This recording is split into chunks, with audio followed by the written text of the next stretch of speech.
नमस्कार, आप देख रहे हैं न्यूज वॉच इंडिया और मैं हूं आपके साथ सत्यम गौर। पूर्व कांग्रेसी और अब डेमोक्रेटिक आजाद पार्टी के प्रमुख यानी कि गुलाम नबी आजाद ने आत्मकथा पुस्तक लॉन्च की है और इस आत्मकथा पुस्तक में कांग्रेसी भी पहुंचे हैं, बीजेपी के भी नेता पहुंचे हैं, तमाम बड़े दिग्गज नेता पहुंचे हैं। किताब तो लॉन्च हो गई, लेकिन अब इस किताब के लॉन्च होने के बाद सियासत जो है वो चरम पर है। चाहे कश्मीरी पंडितों की बात हो, क्योंकि इसमें कश्मीरी पंडितों का भी जिक्र किया गया है, और जो खास बात है वो ये है कि उन्होंने कांग्रेस में रहते हुए जो उनका राजनीतिक था पूरा घटनाक्रम, जो भी वो अभी तक रहे कांग्रेस में, वो तमाम चीजों का जिक्र उन्होंने इस पुस्तक में किया है, जिसको लेकर उन्होंने कांग्रेस की तमाम खामियों को इस पुस्तक के माध्यम से उजागर कर दिया। अब कांग्रेस की तरफ से वार पलटवार का दौर भी देखने को मिला है। कांग्रेस के तमाम दिग्गज नेता इस पुस्तक को लेकर गुलाम नबी आजाद पर तमाम आरोप लगा रहे हैं। कांग्रेस के एक बड़े नेता का कहना यह है कि गुलाम नबी आजाद को बता दें कि उन्होंने कहा है कि एक आम कार्यकर्ता से इतना बड़ा नेता बनाया, लेकिन गुलाम नबी आजाद ने इस पुस्तक में साफ तौर पर कहा है कि राहुल गांधी की वजह से उन्होंने पार्टी छोड़ी, यह आरोप लगाया। इसके साथ साथ उन्होंने तमाम आरोप यह लगाए हैं कि आज जो कांग्रेस पार्टी की स्थिति है उसका जिम्मेदार कहीं ना कहीं राहुल गांधी हैं। एक सवाल जब पत्रकारों ने उनसे पूछा कि अगर आपका को कांग्रेस एक बार फिर से वापसी करे, यानी कि वापस से ज्वाइन कराए कांग्रेस, तो आप क्या जाएंगे? तो उन्होंने साफ इनकार कर दिया। उन्होंने कहा बहुत देर हो गई है, अब हम वापस जाना नहीं चाहते। आज इसी पर चर्चा करेंगे। हमारे साथ हमारे स्टूडियो में हमारे दो सहयोगी मौजूद हैं, निशी भाटिया हैं और हमारे साथ पंकज यादव हमारे साथ मौजूद हैं। पंकज, सबसे पहले आपके पास पहुंचेंगे। पंकज, जिस तरीके से गुलाम नबी आजाद की बात की जाए तो पहले भी उन्होंने कांग्रेस में रहते हुए बीजेपी की तमाम बार बड़ाइयां की, प्रधानमंत्री नरेंद्र मोदी की बड़ाइयां की, और अब वो कांग्रेस से अलग हो गए हैं। उन्होंने एक अपनी अलग पार्टी बना ली है और उन्होंने अपनी जो पुस्तक लॉन्च की है उसमें भी कांग्रेस की तमाम चीजों को उजागर किया है और तमाम सवाल खड़े किए हैं। क्या कहेंगे? सत्यम, जिस तरीके से अगर बात की जाए कांग्रेस की कलह की, तो वो किसी से नहीं छुपी हुई है। हमने देखा है अक्सर कि कांग्रेस में अंदरूनी कलह जो है वो लगातार बनी रहती है, और जब भी कोई बड़ा नेता पार्टी छोड़ता है तो उसकी खास करके वजह भी बताई जाती है। जैसे कि अभी आपने भी जिक्र किया कि गुलाम नबी आजाद ने साफ तौर पर कहा कि राहुल गांधी की वजह से शायद उन्होंने पार्टी छोड़ी, क्योंकि पूर्ण तरीके से उन्होंने भी नहीं कहा। लेकिन जिस तरीके से अगर मैं वापसी की बात करूं तो उन्होंने साफ तौर पर यह रास्ता भी क्लियर कर दिया है कि मैं वापस अगर जाता भी हूं तो इस दौरान हो सकता है कि कांग्रेस की तरफ से जो वापसी की बातें आ रही हैं वो शायद उसको लेकर अब काफी देर हो चुकी है, क्योंकि अब उन्होंने अपनी पार्टी अलग बनाई है। और रही बात बीजेपी की, तो जिन लोगों ने भी अगर पार्टी अपनी बनाई है, चाहे वो मैं बात करूं पंजाब की कैप्टन अमरिंदर सिंह की, तो उन्होंने भी अपनी पार्टी अलग बनाई थी, क्योंकि जिस तरह से पंजाब में विधानसभा चुनाव होने थे उस दौरान भी कांग्रेस में इतनी कलह हो चुकी थी कि मतलब समझ नहीं आ रहा था कि इस दौरान सिद्धू को क्या कौन सा अहम पद मिलेगा या फिर कैप्टन अमरिंदर सिंह के साथ ही ये चुनाव लड़ा जाएगा। तो तमाम इस तरीके की बातें निकल कर आती हैं, और जब भी कोई पार्टी बनती है तो खास तौर के अगर कयास की मैं बात करूं तो यही कयास लगाए जाते हैं कि पार्टी कहीं ना कहीं बीजेपी में शामिल होगी। और वही जो जिक्र है, वही जो एक तरफ से उनकी जो बातें निकलकर सामने आ रही हैं आजाद जी की, तो वो भी यही सामने निकल कर आ रही है कि अगर आने वाले समय में उनका अगर बीजेपी में विलय हो जाता है तो शायद अब उनकी पार्टी को एक नई दिशा मिल सकती है। निशी, अगर गुलाम नबी आजाद की बात की जाए तो करीब 50 साल उन्होंने कांग्रेस को दिए, यानी कि कार्यकर्ता थे और कार्यकर्ता से वो धीरे धीरे बड़े पद पर पहुंचे, और एक ऐसा समय आया कि जब उनको कांग्रेस से इस्तीफा देना पड़ा, और इसकी वजह उन्होंने कई बार जिक्र किया है, राहुल गांधी को ही ठहराया है, और यह भी बताया है कि कांग्रेस की जो स्थिति है, जो कांग्रेस लगातार टूटती जा रही है, बड़े बड़े दिग्गज इस्तीफा दे रहे हैं, उसके पीछे कहीं ना कहीं राहुल गांधी हैं। ऐसे में अगर देखा जाए तो कांग्रेस के ही जो नेता हैं जो छोड़ रहे हैं पार्टी, वो कहीं ना कहीं कांग्रेस को ही उसका आईना दिखा रहे हैं कि अब आप सुधर जाओ, हम आपसे अलग हो रहे हैं और आपको कमियां गिना रहे हैं। उन्होंने एक चीज और साफ की है गुलाम नबी आजाद ने, उन्होंने बोला है कि बीजेपी भी सुधर जाए, क्योंकि बीजेपी के खेमे में भी कहीं ना कहीं कुछ गलत चल रहा है। विधानसभा सभाओं में जो तोड़फोड़ चल रही है, उन्होंने कहा इस चीज को संभाले, नहीं तो आगे चलकर कहीं ना कहीं कांग्रेस जैसा हाल बीजेपी का भी हो जाएगा। निशी जी बिल्कुल सत्यम, जिस तरीके से आप बता रहे हैं कि किस तरीके से गुलाम नबी आज़ाद ने एक पुस्तक लॉन्च की, जिसके बाद तमाम तरीके की जो खुलासे हैं वो उस पुस्तक के जरिए किए गए, तो जिस तरीके से उन्होंने अपने पूरे कार्यकाल का जिक्र उस किताब में किया, इसी के साथ उन्होंने बीजेपी की तारीफ भी की है। ये एक बहुत ही बड़ी बात है कि कांग्रेस के नेता होने के बावजूद जब वो पार्टी छोड़ देते हैं तो उसके बाद वो बीजेपी की तारीफ करते हैं, तो इसको लेकर कई तमाम सवालात जरूर खड़े हो जाते हैं कि कांग्रेस में वो शामिल नहीं होना चाहते, पर क्या वो बीजेपी के साथ गठबंधन करके क्या अपनी जो पार्टी उन्होंने नई बनाई है वो क्या बीजेपी के साथ शामिल होकर कुछ नया करने वाले हैं, या फिर चुनाव को लेकर क्या कांग्रेस के साथ कुछ एक खेल खेला जा रहा है, तो इसको लेकर तमाम चीजें साफ होती हैं। और उन्होंने पुस्तक में ये भी जिक्र किया है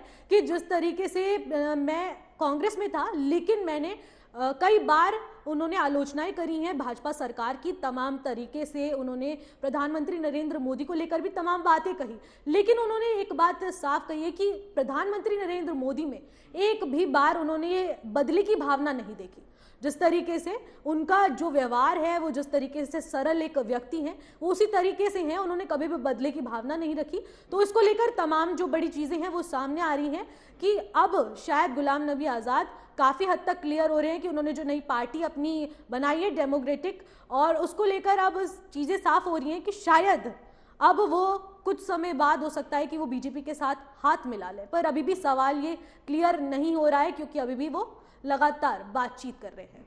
पंकज, अगर देखा जाए तो 2024 भी काफी नजदीक है और तैयारियां भी बड़ी जोरों पर हैं सभी पार्टियों की, और इसी बीच गुलाम नबी आजाद अगर पहले भी बात की जाए तो भी वो बीजेपी के पक्ष में बोलते हुए नजर आए हैं, और अब चुनाव से पहले ये पुस्तक आना और पुस्तक में कांग्रेस की तमाम खामियां गिनाना, ये किस ओर इशारा हो सकता है?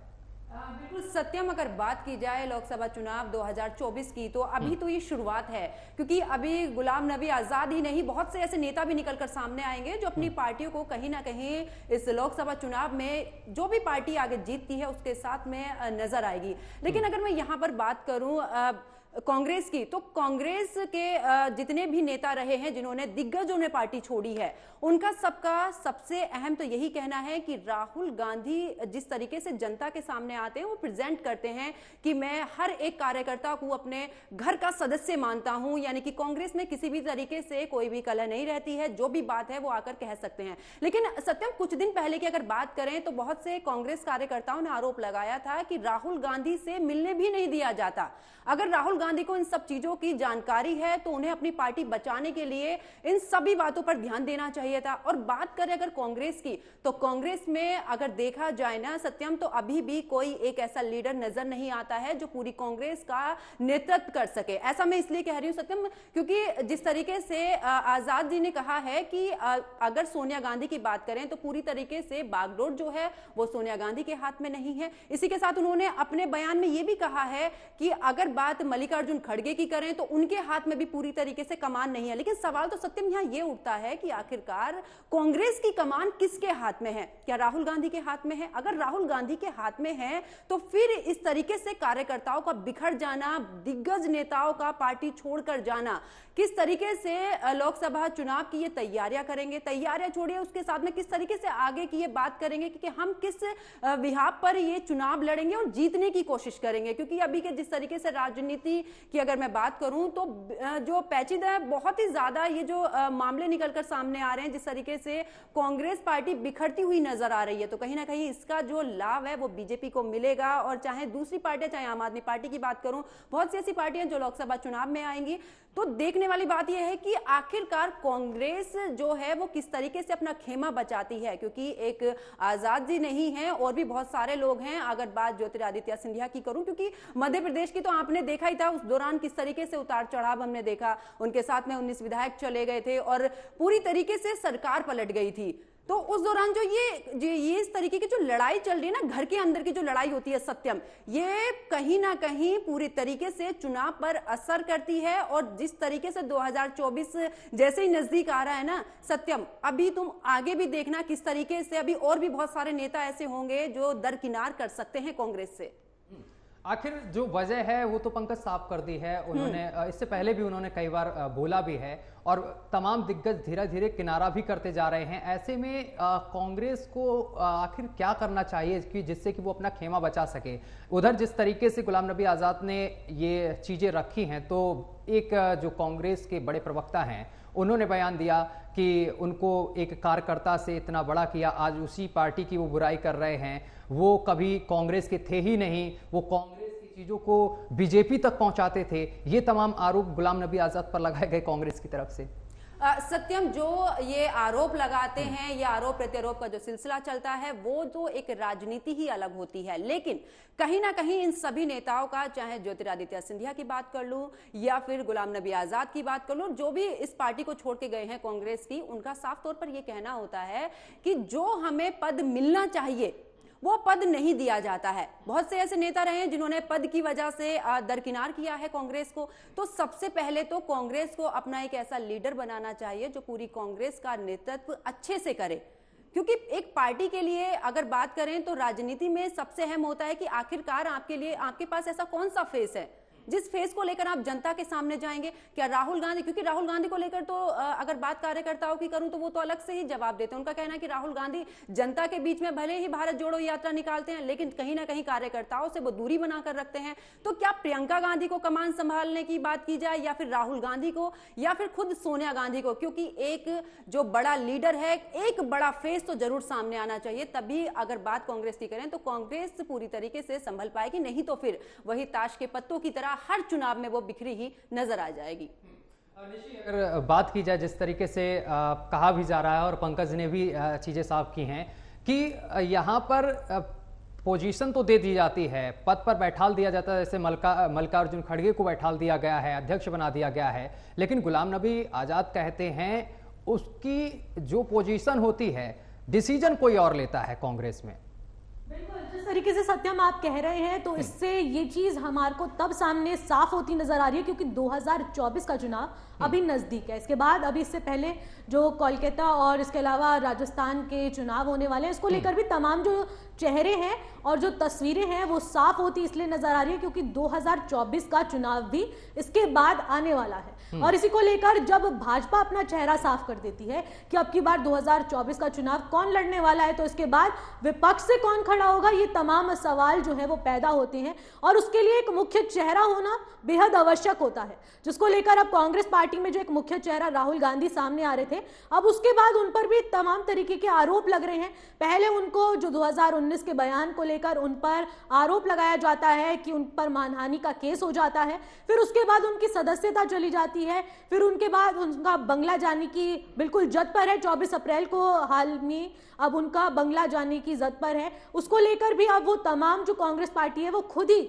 और आपको बता दूं कि राहुल गांधी खुद अपना बंगला छोड़ने के लिए तैयार है, लेकिन उनकी पार्टी पूरा आश्वासन दे रही है कि हम भी अपनी तरफ से याचिका डालेंगे कि हम ये बंगला खाली नहीं करेंगे, जो कि एक क्वेश्चन पैदा कर रहा है कि क्या राहुल गांधी तो साफ है, लेकिन क्या पूरी इस घटना का इशू खुद कांग्रेस पार्टी बना रही है? और तमाम तरीके की उन्होंने भारत जोड़ो यात्रा निकाली, सब चीजें सामने करने के बाद अब जो राहुल गांधी अब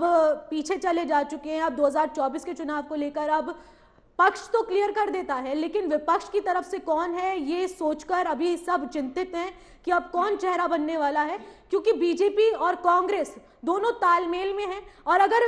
विपक्ष से कोई चेहरा साफ नहीं होता तो ये बीजेपी के लिए एक प्लस पॉइंट होने वाला है इस 2024 के चुनाव में। और अगर मुख्य चेहरा कांग्रेस नहीं लाती या फिर कोई भी विपक्षी दल नहीं लाता तो बीजेपी बिल्कुल क्लीन चिट के साथ अब 2024 का चुनाव बेधड़क होके खेलने वाली है। पंकज, जिस तरीके से तमाम दिग्गज जो नेता हैं कांग्रेस से किनारा करते हुए नजर आ रहे हैं और उनकी कमियों को भी बता रहे हैं कि आखिर हम किस वजह से हम आपकी पार्टी छोड़ रहे हैं, ऐसा नहीं कि कोई चुपचाप छोड़ के चला जा रहा हो, कमियां भी गिना रहे हैं कि भाई हम इस वजह से आपकी पार्टी को छोड़ रहे हैं। कोई राहुल गांधी को बताता है, कोई बताता है कि इनके यहाँ अगर हमें कोई पद दे दिया जाता है उसके कमान जो दिशा निर्देश होते हैं वो कोई और देता है। और आगे 2024 का चुनाव है, लोकसभा चुनाव है। एक तरफ कांग्रेस ने भारत जोड़ो यात्रा निकाली, पूरे देश को एक करने की बात कही, तमाम विपक्षी दलों को एक करने की बात की, लेकिन बीजेपी का कहना है कि कोई एक नहीं हुआ। यह बीजेपी का कहना है।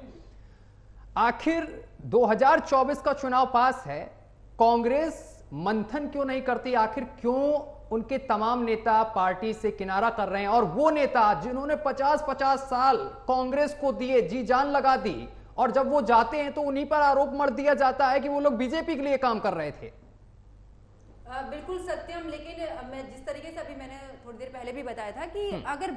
कांग्रेस की करें, अगर कांग्रेस में या किसी भी पार्टी में कोई भी कार्यकर्ता आरोप लगाता है तो उस पर मंथन होना बहुत जरूरी है किसी भी पार्टी के लिए, क्योंकि अगर आप अपने नेता की और कार्यकर्ता की नहीं सुनेंगे तो वो कहीं ना कहीं दूसरी पार्टी में जाने की कोशिश तो जरूर करेंगे। राजनीति है, समझ नहीं आ सकता, ना ही हम समझ सकते हैं कि कब कौन किसके साथ में चला जाए, कब कौन सा किस पार्टी से दरकिनार कर जाए। तो कांग्रेस को सबसे पहले तो अपनी पार्टी बचाने के लिए जो भी अभी कार्यकर्ता या नेता वहां पर मौजूद हैं उनके साथ में मंथन करना चाहिए कि आगे की रणनीति हमारी क्या होगी, क्योंकि जिस तरीके से पार्टी छोड़ के लोग जा रहे हैं, और आपने अभी जिस तरीके से बात की सत्यम के दिग्गज नेता जा रहे हैं जिन्होंने कांग्रेस को सालों दिए हैं,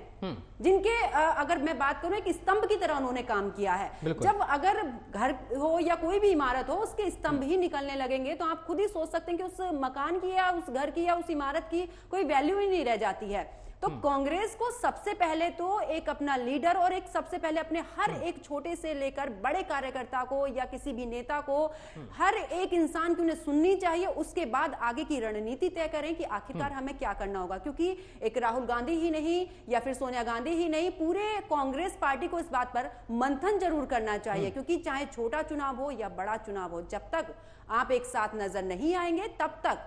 दूसरी पार्टियां उसका जो है असर या उसका लुत्फ जो है वो बिल्कुल उठाती रहेंगी। और जिस तरीके से गुलाम नबी आजाद का जो बयानबाजी पहले भी सामने निकल कर आई है, और अभी भी जिस तरीके से 2024 चुनाव से पहले ये पुस्तक लेके आए हैं, उसमें कांग्रेस की खामियां भी गिनाई हैं। इससे पंकज मैं आपसे ही सवाल करूंगा कि 2024 पास है, क्या लगता है कि विलय हो सकता है बीजेपी में? क्योंकि लगातार शुरू से लेकर अभी तक जो गुलाम नबी आजाद हैं वो लगातार बड़ाई जो है वो बीजेपी की ही करते हुए नजर आ रहे हैं, प्रधानमंत्री नरेंद्र मोदी की करते हैं, उनके कामों की सराहना करते हैं। बिल्कुल सत्यम, देखो जिस तरीके से बात करें, चाहे वो कैप्टन अमरिंदर सिंह हो या कोई भी नई पार्टी बनाते, सबके कयास रहते हैं कि बीजेपी में शामिल होंगे। लेकिन अगर बात आजाद जी की करें तो इस दौरान लगता है कि शायद 2019 में या 2024 की अगर मैं बात करूं तो 2024 में कोई अहम ऐसा एक फेस उन्हें चाहिए जिस वजह से ये पार्टी आगे जा सके, क्योंकि जिस तरीके से पार्टी बनाना आसान होता है सत्यम, लेकिन उस पार्टी पर खरा उतरना, उस पार्टी को जमीनी स्तर पर एक बहुत मजबूती देना, ये सबसे बड़ा अहम काम होता है, क्योंकि उसके साथ में कार्यकर्ता भले जुड़ते हैं। लेकिन जैसे कांग्रेस बिखर रही है, आने वाले समय में किसी भी पार्टी के बारे में हम नहीं कह सकते हैं, क्योंकि उन्हें सबसे मेन बात है कि उन्हें एक अहम फेस चाहिए। तो क्या हो भी सकता है कि ये जो पार्टी है हो भी सकता है कि बीजेपी में शामिल हो जाए, और ये भी हो सकता है कि वो अपनी अलग से ही अपना चुनाव लड़ें, क्योंकि ये तो आने वाला समय ही बताएगा। राजनीति में ये बातें चलती रहती हैं कि कौन किस पार्टी में विलय हो जाएगा। हो सकता है कि ये जो आगे के नेता है वो किसी और पार्टी के साथ में गठबंधन कर ले। राजनीति में ये भी होता है कि कोई किसी का दुश्मन नहीं होता, आज दुश्मन है कल दोस्त भी बन जाते हैं। जैसे नीतीश कुमार की अगर बात की जाए तो अभी तक बीजेपी में जिनको दुश्मन कहते रहे उनके साथ हाथ मिला लिया, तो ये भी हो सकता है कि आगे चल के हो सकता है कि पलटी मार जाए गुलाम नबी आजाद भी। बिल्कुल हो सकता है। राजनीति में ना कोई किसी का दोस्त है ना कोई किसी का दुश्मन है, और हमने ये देखे भी हैं बहुत बार ये चीजें। अभी अगर ज्योतिरादित्य सिंधिया की बात करें तो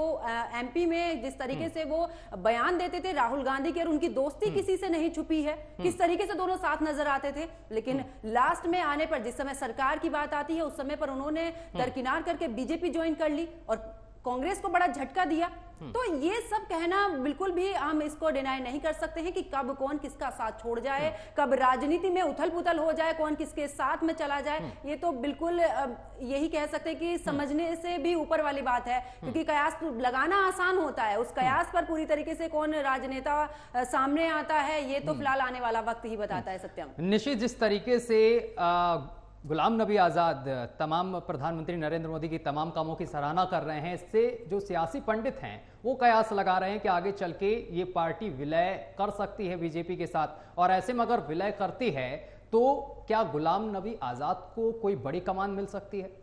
बिल्कुल सत्यम, मैं आपकी बात से बिल्कुल पुष्टि करती हूँ। और एक और बात मैं आपकी इसमें ज्वाइन करना चाहूँगी कि जिस तरीके से अब 2024 का चुनाव नज़दीक है, तो इसको लेकर अब जैसे हम लोग भी, हमारी टीम भी बिल्कुल ग्राउंड पे जाके लोगों से, जनता से उनकी मन की जो बात है वो जानने की कोशिश कर रही है कि 2024 का चुनाव अब कैसा होने वाला है। क्योंकि पक्ष ने अपना चेहरा साफ कर दिया है, लेकिन विपक्ष से कौन, ऐसे हमने तमाम जो अपने प्रोग्राम्स हैं वो जनता के बीच जाकर करें, जिससे तमाम चीजें जो है वो साफ होती नजर आ रही हैं कि बीजेपी अपना चेहरा साफ कर रही है, विपक्ष से कौन हो सकता है। और आपको बता दूं कि जिस तरीके से आप कह रहे हैं कि पंडितों का उन्हें साथ मिल सकता है और तमाम चीजें, पर आपको बता दूं कि लगातार जो हमारे को सुनने में आता है, कई जो मुस्लिम्स होते हैं, जो अदर कास्ट के लोग होते हैं, वो कहते हैं कि बीजेपी लगातार धर्म पर राजनीति करती है, जिसके बाद वो सपोर्ट जो है बिल्कुल हिंदुत्व को करती है और तमाम तरीके की रैलीज हो, चाहे कुछ भी हो, बिल्कुल योगी सरकार और साथ ही साथ मोदी सरकार पूरा फुल सपोर्ट जो है वो बीजेपी कर रही है हिंदुत्व को। तो इस तरीके की तमाम बातें हम जब फील्ड पे जाते हैं तो बीजेपी सरकार के खिलाफ जो है हमें सुनने को मिलती है, और तमाम चीजें इससे साफ होती हैं कि अब जो हिंदू वोट्स हैं वो बिल्कुल क्लियर है कि वो बीजेपी की ही ओर जाएंगे। पर अभी भी ये चीज स्पष्ट नहीं कर सकती हूं मैं भी, ना ही जनता, क्योंकि 2024 का जब चुनाव होगा उसमें जब हम वोट डालने जाएंगे और लोग जाएंगे तो तब उनकी जो मन की भावनाएं हैं वो लगातार बदलती रहती हैं। और अभी तो फिर भी चुनावी रैलीज और तमाम तरीके के प्रचार प्रसार के साधन अभी बाकी हैं, और हो सकता है कि विपक्ष से कोई ऐसा मुख्य चेहरा उभर कर आ जाए जिसकी जनता ने कभी कामना भी ना की हो, और हो सकता है कि वो बीजेपी को भी पछाड़ दे। लेकिन अभी भी इस चीज को क्लियर कहना सही नहीं होगा कि बीजेपी, क्योंकि अब मोस्ट जो वोट्स हैं वो बीजेपी की ओर बढ़ते नजर आ रहे हैं, ऐसा अभी तक का मानना है, क्योंकि विपक्ष अभी चेहरा साफ नहीं कर रही है। लेकिन अगर आगे जाके चेहरा साफ हो जाता है तो तमाम चीजें उस समय साफ होती नजर आएंगी जब बीजेपी के खिलाफ कोई एक ऐसा शख्स खड़ा होगा, एक ऐसा नेता खड़ा होगा जो बिल्कुल टक्कर का होगा। अगर कमान की बात की जाए कि गुलाम नबी आज़ाद को आगे चलकर कोई बड़ी कमान मिल जाए, अगर वो बीजेपी के साथ आते हैं तो ऐसा क्या हो सकता है? क्योंकि सियासी पंडित जो हैं वो तो यही कयास लगा रहे हैं। बिल्कुल ऐसा हो सकता है, ये कयास सही भी हो सकता है, क्योंकि अभी गुलाम नबी आज़ाद ने कई हद तक ये चीजें स्पष्ट अपने बयान में कर दी है कि जिस तरीके से उन्होंने एक किताब लिखी, उसमें कांग्रेस की उन्होंने आलोचनाएं भी की हैं, कई अच्छी बातें भी कही हैं। ये नहीं कहा कि बिल्कुल 50 साल का उनका कार्यकाल बिल्कुल मिट्टी में गया, लेकिन उन्होंने काफी अच्छी बातें भी कही है कि उन्होंने कई चीजें सीखी हैं, कई चीजें उन्हें गलत लगी हैं जो कांग्रेस पार्टी को नहीं करनी चाहिए थी, लेकिन उन्होंने साथ ही साथ जो बीजेपी की तारीफ करके एक रास्ता खोल दिया है, एक अपने निर्णय पे मोहर लगा दी है, वो बिल्कुल पेचीदा, और उससे सियासी गलियारों में बिल्कुल हलचल मच चुकी है कि क्या आगे जाकर जो 2029 में अब चुनाव होंगे और जो आगे की, अभी 2024 तो हम क्लियर नहीं कह सकते, लेकिन 2029 जो आगे आएंगे चुनाव, उसमें हो सकता है कि अब गुलाम नबी आज़ाद शायद बीजेपी के साथ अपना हाथ मिला लें और फिर कुछ बड़ा कमाल हो सकता है राजनीति के गलियारों में। पंकज, गुलाम नबी आज़ाद ने कुछ शायराना अंदाज में कुछ कहा है, वो मैं एक बार दर्शकों को मैं सुना देता हूं। उन्होंने कहा है कि खुद किए तुमने अपनी दीवारों में सुराख, अब कोई झांक रहा है तो शोर कैसा। इससे साफ है, उनका यही कहना है कि आपने पहले तमाम जो नेता हैं उनकी इज्जत नहीं की पार्टी में, जिस तरीके से आरोप लगाए जा रहे हैं राहुल गांधी पर, इसका साफ तौर पर इसी जगह क्या इशारा है? बिल्कुल सत्यम, जिस तरीके से तुमने अभी बताया है कि अगर गुलाम नबी आज़ाद जाना चाहते हैं तो आखिरकार कांग्रेस को इस तरीके से बौखलाहट क्यों दिखानी, क्योंकि उन्हें कहीं ना कहीं डर सता रहा है कि बड़े नेता अगर बीजेपी के साथ जाते हैं, क्योंकि अभी भी हमने देखा है कितने राज्यों में बीजेपी है, बीजेपी के अगर मैं विपक्ष में बात करूं तो कोई ऐसा चेहरा नहीं है, जैसे भी निशी भी बता रही थी कि एक बड़ा चेहरा जब तक विपक्ष की तरफ से नहीं आता तब तक तो बीजेपी के आसार पूरे नजर आ रहे हैं। लेकिन गुलाम नबी आज़ाद भी कोई छोटे मोटे नेता नहीं है, 50 साल से भी ज्यादा उन्होंने राजनीतिक उनका करियर रहा है, तो अगर वो मैदान में बीजेपी के साथ आते हैं तो इसका खामियाजा तो कांग्रेस को भुगतना पड़ेगा, क्योंकि बात एक नेता की ही नहीं है, उनके साथ में बहुत सारे कार्यकर्ता भी गए थे और अगर बात दूसरे नेताओं की करें, ज्योतिरादित्य सिंधिया रहे या और भी जितने नेता पार्टी छोड़कर गए हैं वो खास करके बीजेपी में ही शामिल हुए हैं, तो इसका खामियाजा जो है वो कांग्रेस को भुगतना पड़ सकता है। और इसी वजह से कांग्रेस अब जो है पूरी तरीके से बौखलाहट में है। और जिस तरीके से अभी राहुल गांधी की भी सदस्यता चली गई है तो उससे भी कोई क्लियर तस्वीर निकलकर सामने नहीं आ रही। आखिरकार 2024 में चुनाव लड़ा जाए तो किस पर लड़ा जाए? विपक्ष की बात करें तो ममता बनर्जी भी खुद को प्रधानमंत्री की रेस में देखती हैं, नीतीश कुमार भी खुद को प्रधानमंत्री की रेस में देखते हैं। और इसके साथ में अगर बात मैं समाजवादी पार्टी की करूं तो समाजवादी पार्टी से भी अखिलेश यादव के तमाम बयान आते रहते हैं कि हो सकता है कि लोकसभा चुनाव में वो अकेले ही पार्टी उनकी मैदान में खड़ी हो। तो विपक्ष से कोई एक ऐसा चेहरा सामने नहीं आ रहा है, तो हो भी सकता है कि गुलाम नबी आजाद को बड़ा पद मिल जाए और इसी के जरिए वो बिल्कुल जा सकते हैं। कहना चाहूंगी कि जिस तरीके से तमाम चेहरे साफ हो रहे हैं, लेकिन हो सकता है कि विपक्ष खुद गठबंधन कर ले और बीजेपी पे भारी पड़ जाए, तो ये एक बहुत बड़ी एक बात होने वाली है। और ये चीज कई बार हमारे को सुनने में आ रही है कि ऐसा हो सकता है, क्यास लगाए जा रहे हैं और क्यास कब जाकर सही हो जाए, कब उस पर मोहर लग जाए, इसमें ज्यादा देर नहीं लगती। लेकिन निशी आपने ये तो देखा होगा, एक सेकंड निशी, लेकिन आपने ये तो देखा होगा कि जब भारत जोड़ो यात्रा निकाली गई थी तब किसी भी ऐसी कोई राजनीतिक पार्टी जो है वो अछूती नहीं रह गई थी जिसे बुलाया ना गया हो, कांग्रेस ने बुलाया ना हो, जिसे निमंत्रण ना भेजा गया हो। लेकिन अगर आम आदमी पार्टी की बात कर ली जाए तो वो भी ट्विटर खेल रहे थे, फोनबाजी हो रही थी, लेकिन कोई भी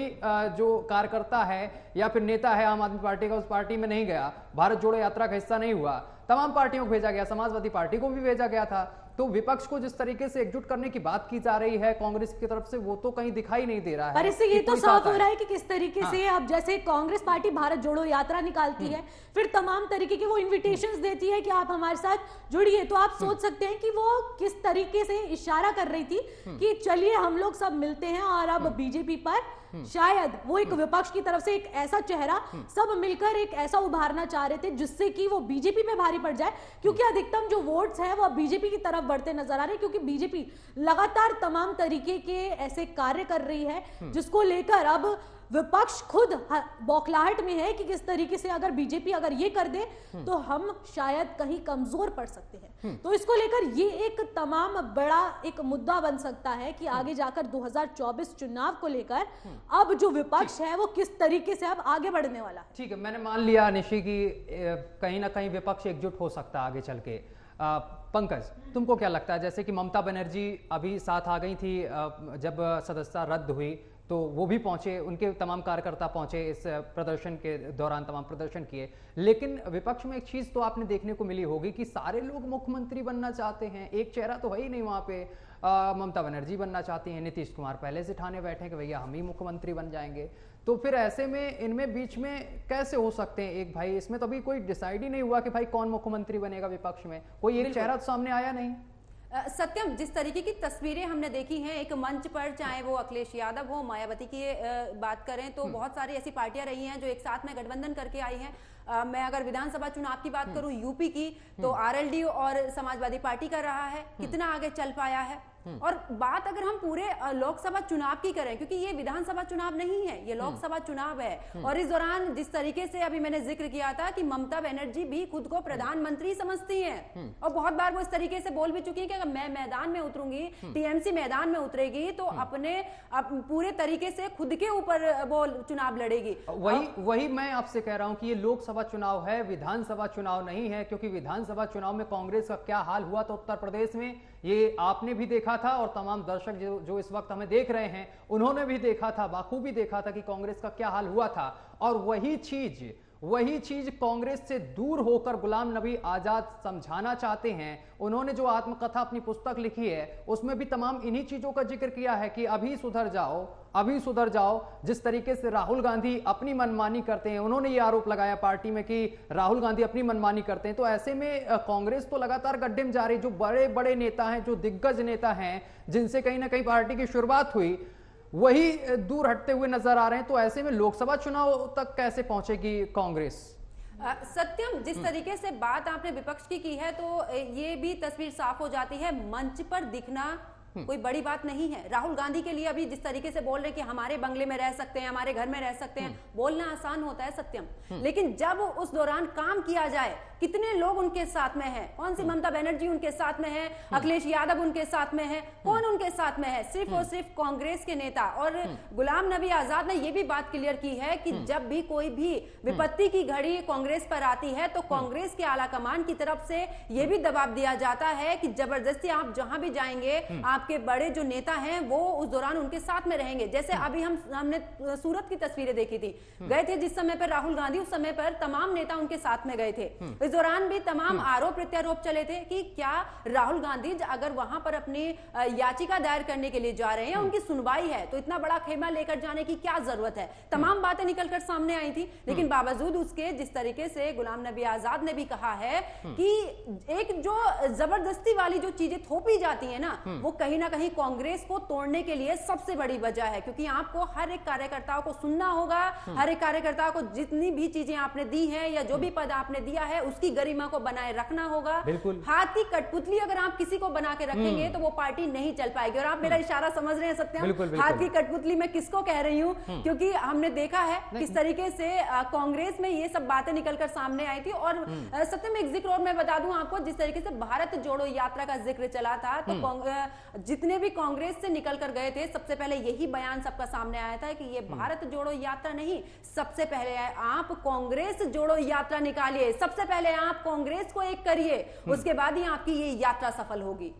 चलिए, बहुत बहुत शुक्रिया आपका पंकज हमारे साथ जुड़ने के लिए, और निशी भाटिया आपका भी बहुत बहुत शुक्रिया हमारे साथ जुड़ने के लिए और इस चर्चा का हिस्सा बनने के लिए। तो आपको बताते चले कि पुस्तक तो लॉन्च हो गई है, लेकिन इस पुस्तक के लॉन्च होने के बाद सियासत अपने पूरे चरम पर है। तमाम पार्टियां वार पलटवार कर रही हैं। कांग्रेस लगातार, कांग्रेस के तमाम दिग्गज नेता जो हैं वो गुलाम नबी आजाद पर लगातार वार पलटवार का दौर जो है वो लगातार जारी है। फिलहाल मेरे साथ अभी के लिए बस इतना ही। देश दुनिया की तमाम खबरें देखने के लिए देखते रहिए न्यूज़ वॉच इंडिया।